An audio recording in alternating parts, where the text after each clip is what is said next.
The voice explodes through St. Mary's Chapel like a gunshot, shattering the sacred silence and sending shockwaves through every pew. 200 wedding guests freeze in perfect stillness. Programs halfway to lapse, whispered blessings cut mid-sentence, children's fidgeting suddenly ceased. The quartet halts mid-bow as every head turns toward the massive oak doors. There she stands, framed in the doorway like a dark angel.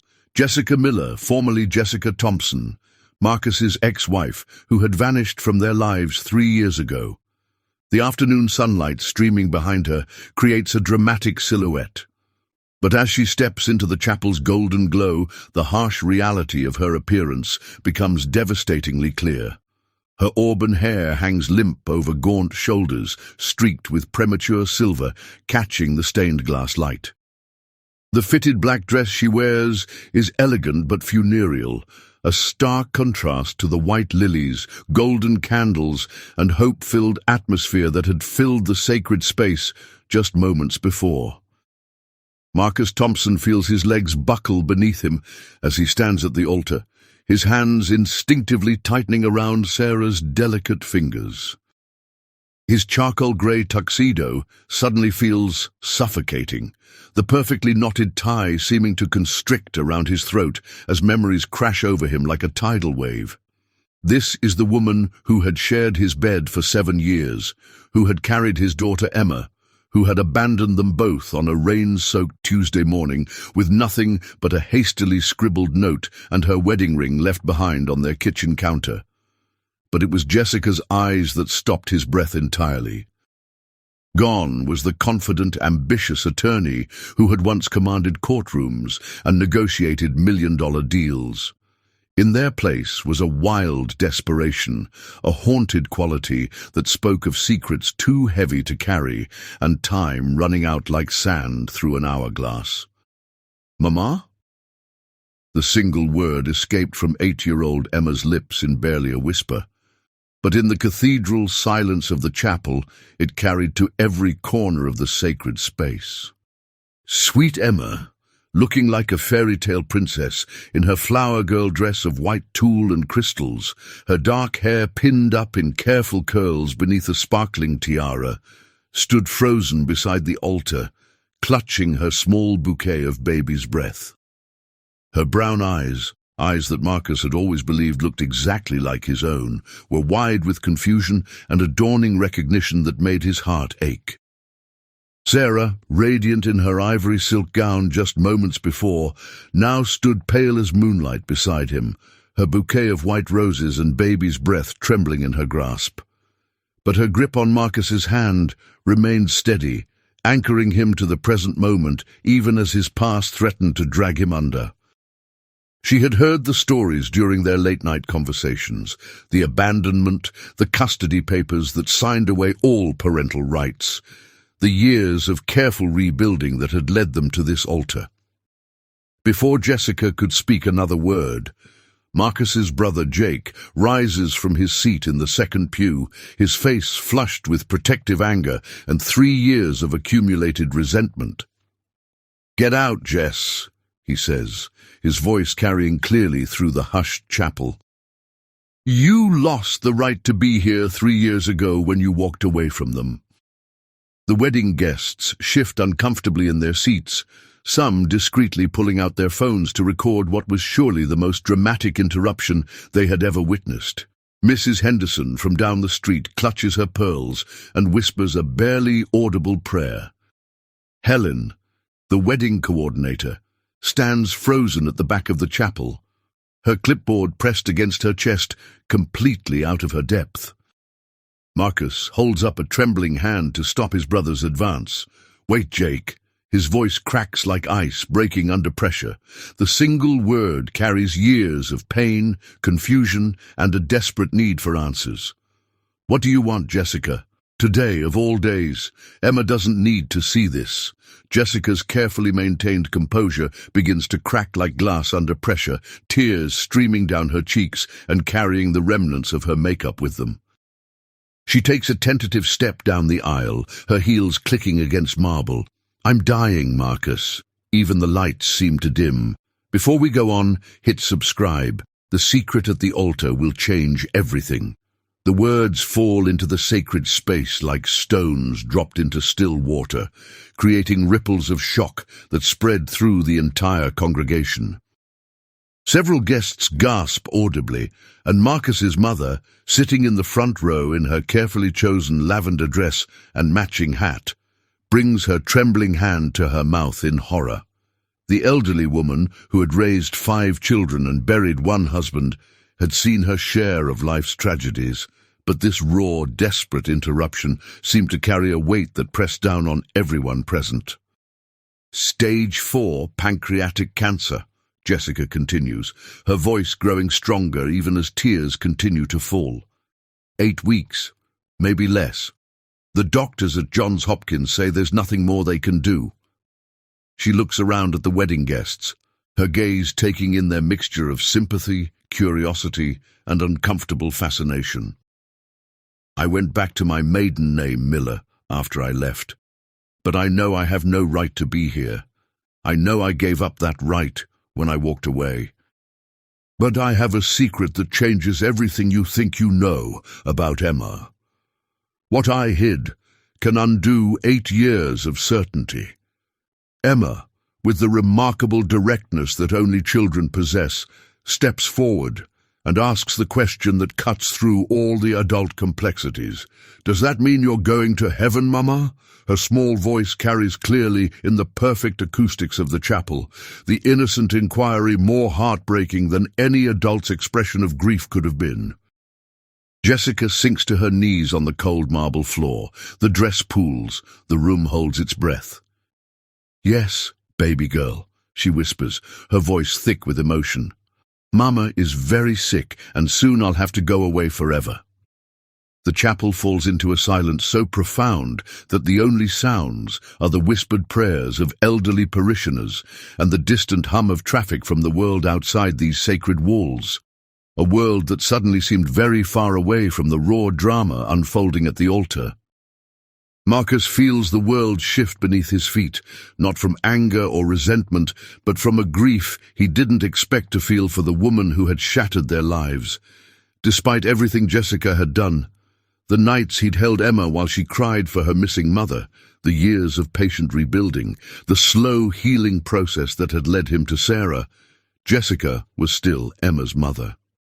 She was still the woman who had carried his daughter for 9 months, who had brought her into the world screaming and perfect, who had sung lullabies in the quiet hours of those early nights when the future had seemed so bright and full of promise.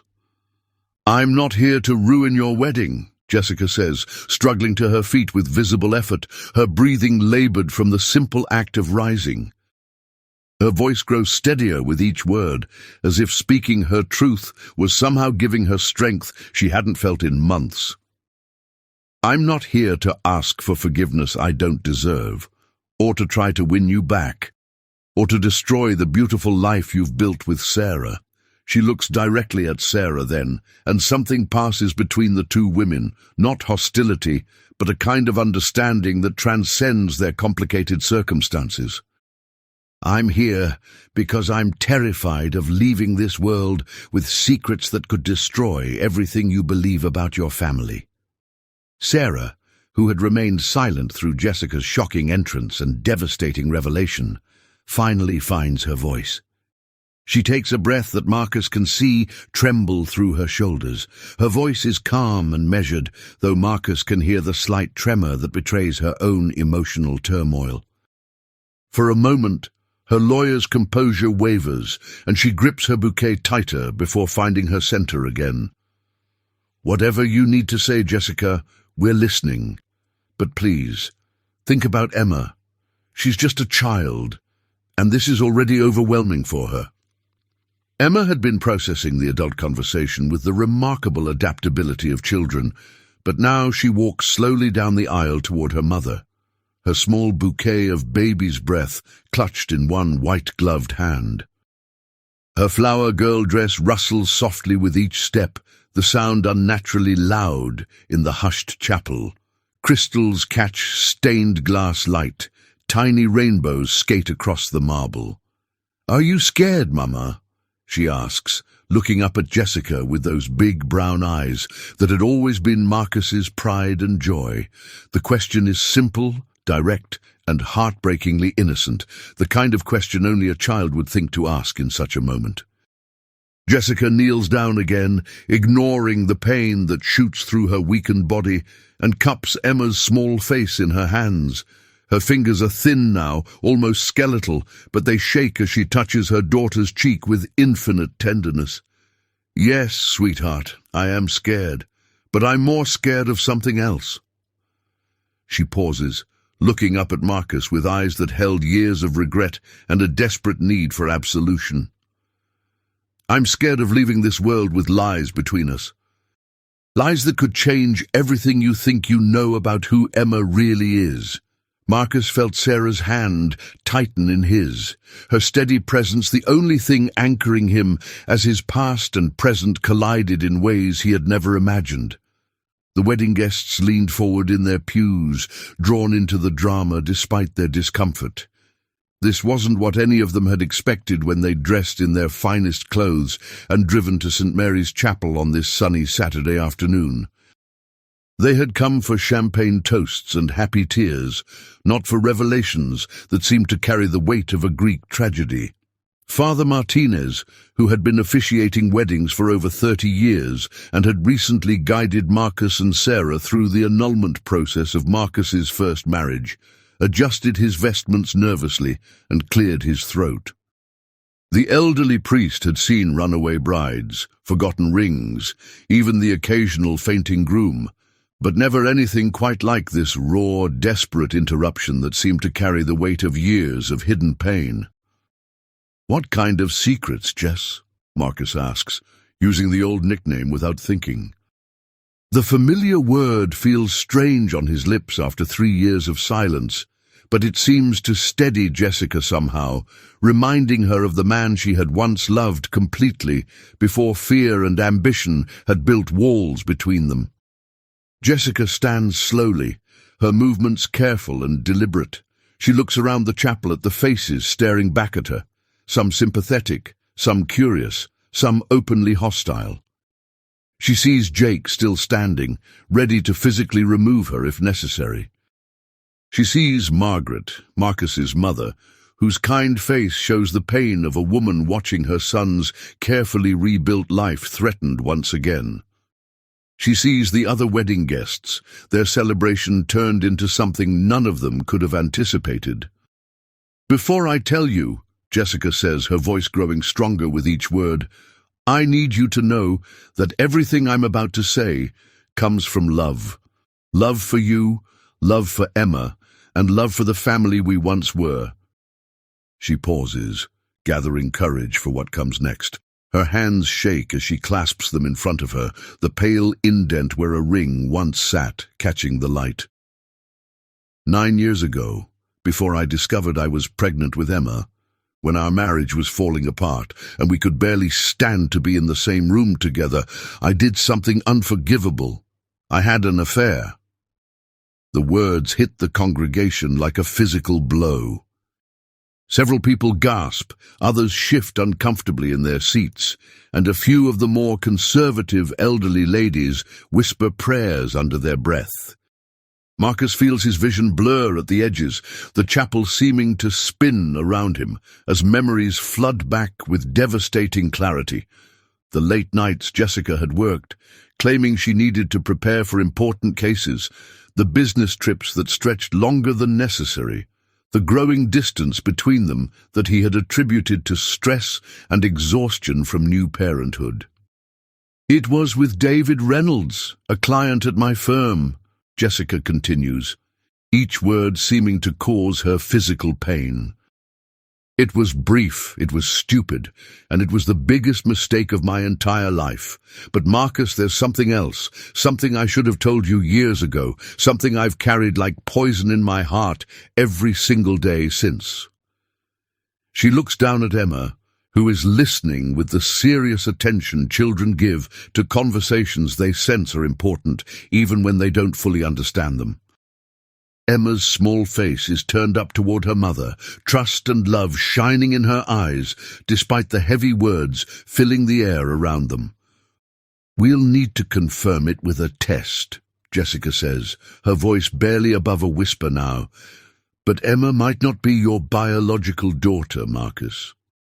The silence that follows is deafening. It is as if the entire chapel has stopped breathing, as if time itself has frozen in that moment of devastating revelation.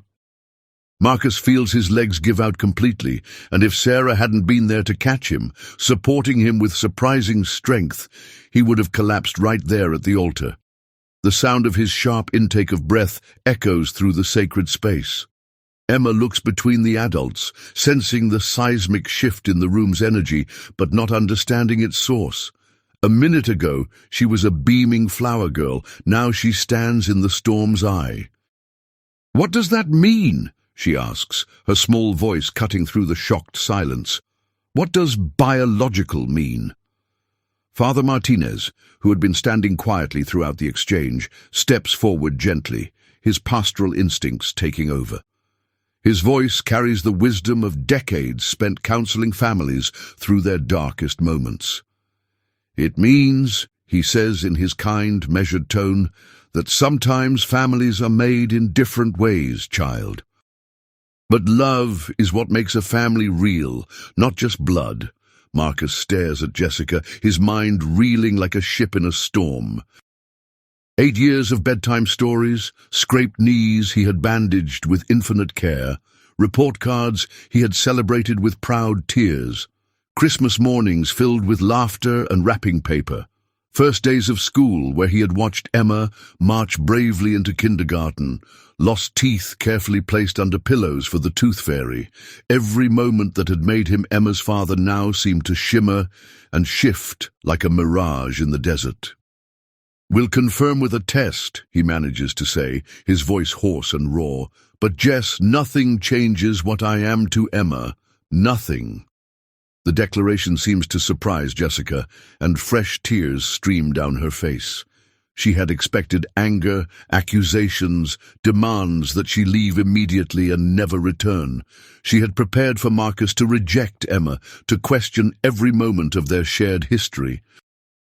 Instead, she was witnessing something she hadn't dared hope for, unconditional love that transcends biology. Emma, still not fully understanding the implications, but sensing that something important was happening, tugs on Marcus's jacket with the persistence that only children possess. "Daddy," she says, her voice clear and concerned, "does this mean you're not my daddy anymore?" The question hits Marcus like a physical blow, but it also crystallizes something inside him, something that had been building since Jessica first walked through those chapel doors. He kneels down to Emma's level, his knees hitting the marble with a sharp sound that echoes through the silent space. Taking her small hands in his much larger ones, he looks directly into her eyes, those brown eyes that had captivated him from the moment she was born, regardless of whose genetics they might carry. His voice is steady when he speaks, stronger than it had been since Jessica's dramatic entrance. "Emma, sweetheart, I have been your daddy since the moment you were born. I was there when you took your first breath. I counted your tiny fingers and toes. I walked the floors with you when you had colic and couldn't sleep. I taught you to ride your bike without training wheels. I helped you with your homework. I kissed your scraped knees better, and I read you bedtime stories every single night. Biology doesn't make someone a father. Love does. And I love you more than all the stars in the sky and all the fish in the sea." Emma's face breaks into a smile that seems to light up the entire chapel, dispelling some of the darkness that had settled over the sacred space. "So you're still my daddy?" she asks, just to be absolutely sure, because 8-year-olds need certainty in a world that suddenly seems full of confusing adult complications. "Forever and always," Marcus promises, pulling her into a hug that encompasses all the love and protection he had felt for her since that first moment in the delivery room 8 years ago, when the doctor had placed a screaming, perfect baby girl in his arms. Jessica watches the exchange between Marcus and Emma, with tears streaming down her face. But they aren't tears of sadness now. They are tears of relief, mixed with a profound gratitude that seems to surprise even her. For 3 years, she had carried the crushing weight of her secret, wondering if the truth would destroy the bond between father and daughter. The guilt had eaten at her like a cancer, almost as destructive as the disease now claiming her life.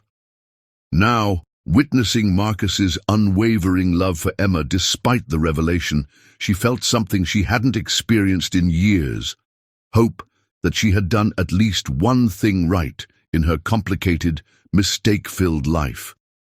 "Why are you telling us this now?" Marcus asks, standing slowly while keeping one protective hand on Emma's shoulder. His voice is steadier than he feels, but there is no anger in it, only a deep, bone-weary confusion and the beginning of understanding that there was more to Jessica's story than what she had already revealed. After all this time, why now? Jessica wipes her eyes with the back of her hand, smearing the last remnants of her carefully applied makeup. The gesture makes her look younger, more vulnerable, like the woman Marcus had fallen in love with all those years ago before ambition and fear and the pressures of building a life together had created fractures in their foundation. "Because I'm running out of time, Marcus. Because you and Emma deserve to know the truth about your family, even if it's complicated and messy and painful. And because—" Her voice breaks again, the words seeming to tear themselves from her throat. "Because I need you to forgive me before I die. I need to know that despite everything I've done wrong, despite all the ways I've failed you both, I did one thing right by giving you Emma, even if she came to you in a way neither of us expected." The wedding guests sit in rapt attention, completely absorbed in this family drama that is unfolding before their eyes like something from a Shakespearean tragedy. Some dab at their eyes with tissues pulled from purses and jacket pockets. Others hold their breath waiting for what would come next. The elderly woman who had been whispering prayers now clasps her hands together, her lips moving silently as she appeals to whatever higher power might be listening to this broken family's pain. Sarah, who had been quietly processing everything she had heard with the analytical mind of a lawyer and the compassionate heart of a woman who had fallen deeply in love with both Marcus and Emma, steps forward with a grace that surprises everyone, including herself. The ivory silk of her wedding gown rustles softly as she moves, the sound a gentle reminder that this was supposed to be her day, her moment of joy and celebration.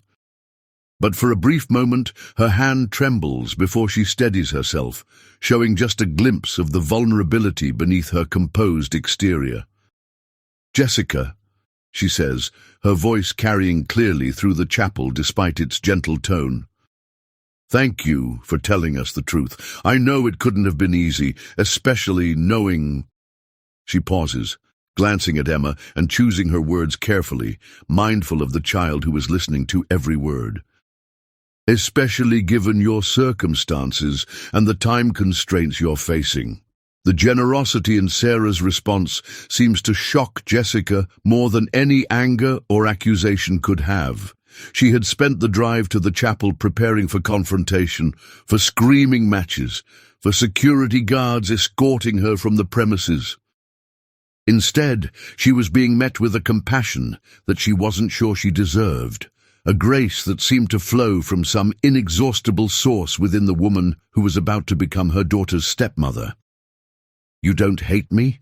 Jessica asks, her voice barely above a whisper, as if speaking the question too loudly might shatter this unexpected moment of kindness.